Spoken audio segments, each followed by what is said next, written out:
Is everything really about sex? Freud's most controversial theory. Let me pose a question that has unsettled generations. What if your mind was shaped by sexuality, long before you even knew what it was? What if desire didn't begin at puberty, but at birth? What if your earliest relationships to your parents formed not just your emotional life, but your morality, your neuroses, and your identity? These aren't casual provocations. These are the foundations of Freud's theory of psychosexual development, perhaps the most misunderstood, most criticized, and most influential idea in the history of psychology. To Freud, sex was not just sex. It was symbolic.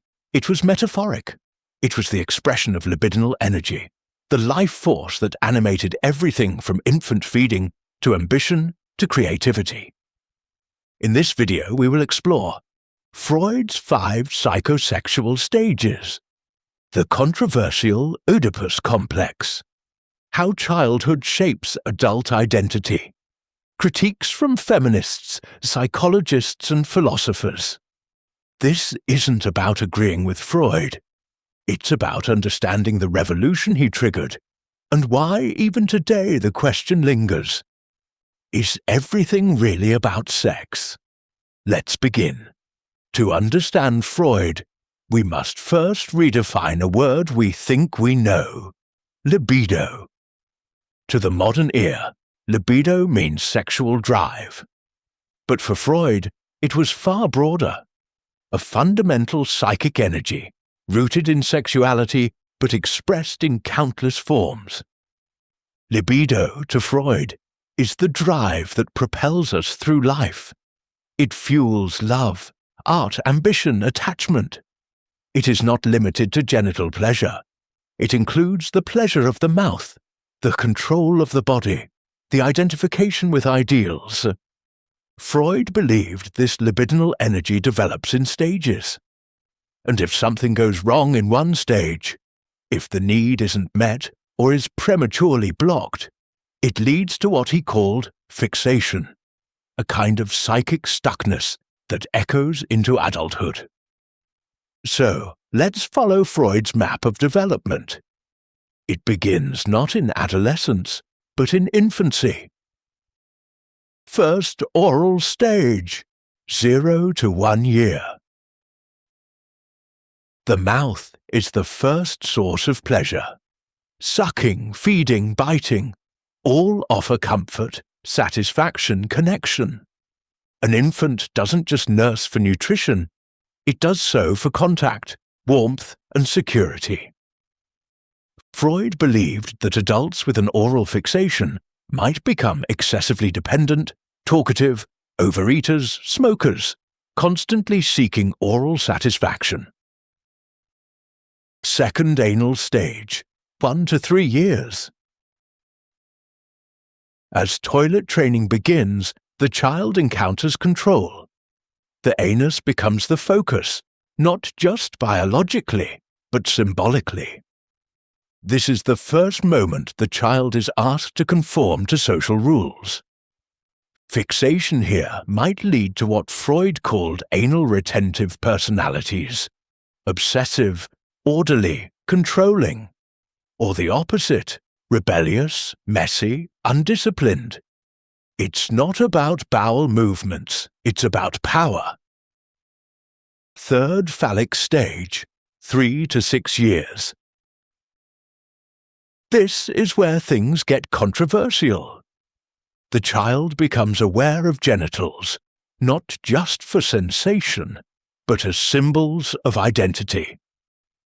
And here, Freud introduces the Oedipus complex. The boy, he claimed, feels an unconscious desire for his mother and rivalry with his father. He fears punishment, what Freud called castration anxiety, and so represses the desire, identifying instead with the father. For girls, Freud proposed a parallel, the Electra complex involving penis envy, which has been widely criticized and mostly discarded. But what matters is the psychological drama.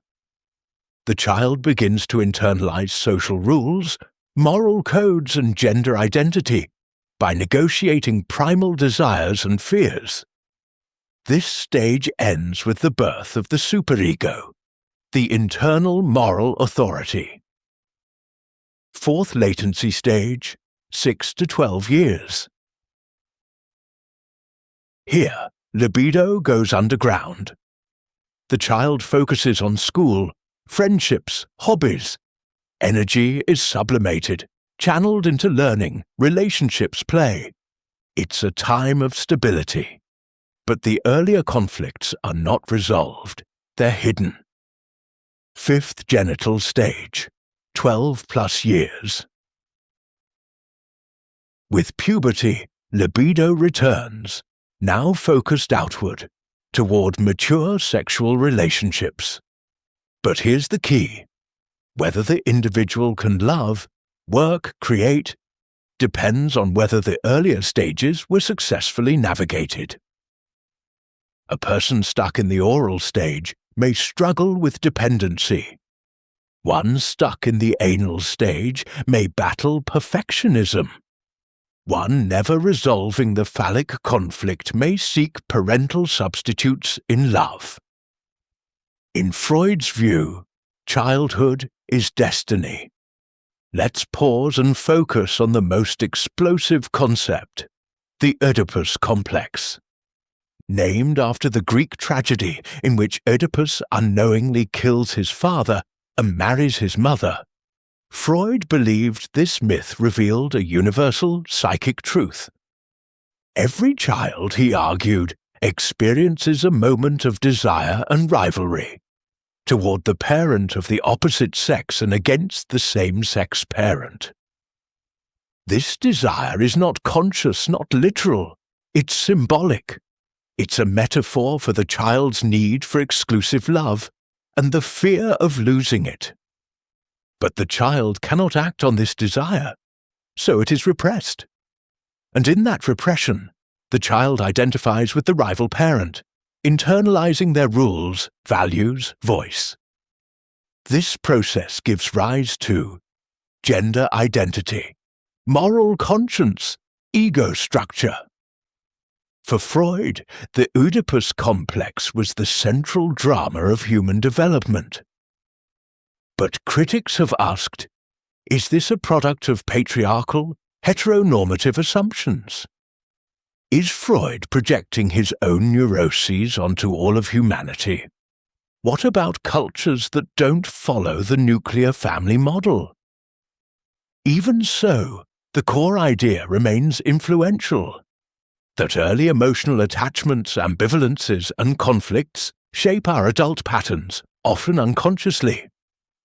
You may not want to marry your parent, but your choice of partner, your fears of betrayal, your need for validation, they may echo the first love triangle you ever knew.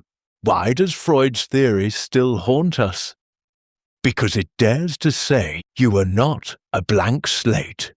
You were a storm of feelings long before you had words, and you carry that storm still. Modern psychology confirms what Freud intuited. Attachment theory shows how early bonds shape lifelong patterns of intimacy. Trauma studies reveal how early neglect or abuse imprints on the nervous system.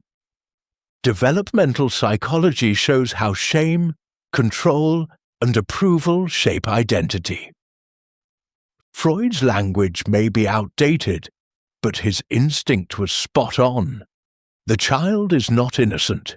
The child is complex, and the adult is still, in many ways, that child. Consider the man who seeks mother figures in every relationship. The woman who fears success because it would outshine a parent. The adult who becomes anxious around authority, echoing childhood fear of punishment.